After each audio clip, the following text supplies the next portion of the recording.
February 1, 2003, a streak of fire tears across the Texas sky, and in an instant, 7 lives and a nation's dream are shattered.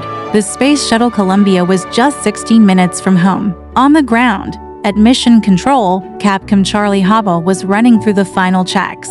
His voice was calm, routine. "Columbia, Houston, we see your tire pressure messages. Did not copy the last."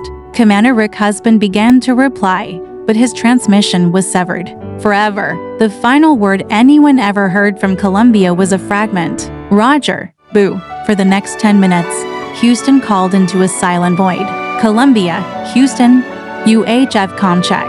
The team in that room had no idea that at that very moment Columbia was already gone. News channels began broadcasting unbelievable scenes. "They've lost contact. We can only hope what we're seeing is not the worst." Eyewitnesses looked up to see a terrifying spectacle.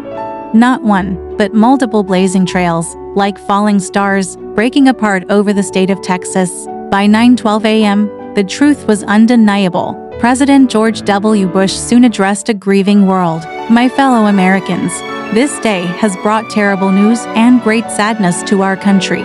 The Columbia is lost. There are no survivors." Among the 7 was a pioneer, a woman who had soared higher than any Indian-born woman before her, Kalpana Chawla. How did a journey that began with so much hope end in such a catastrophic failure? Her story starts not in the stars, but in a small town in Haryana. Born on March 17, 1962, Kalpana was the youngest of 4 children. In her early years, she didn't even have a formal name.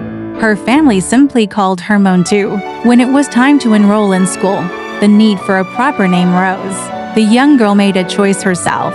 She picked Kalpana, a word meaning imagination. It was a fitting name for a child whose dreams would one day reach into the cosmos.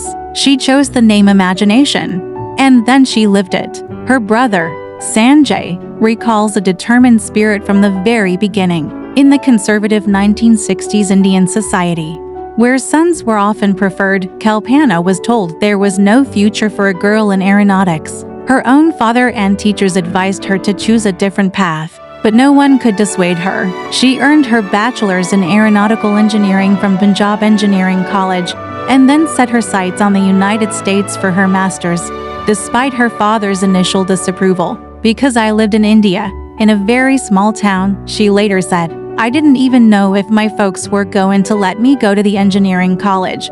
Forget about space."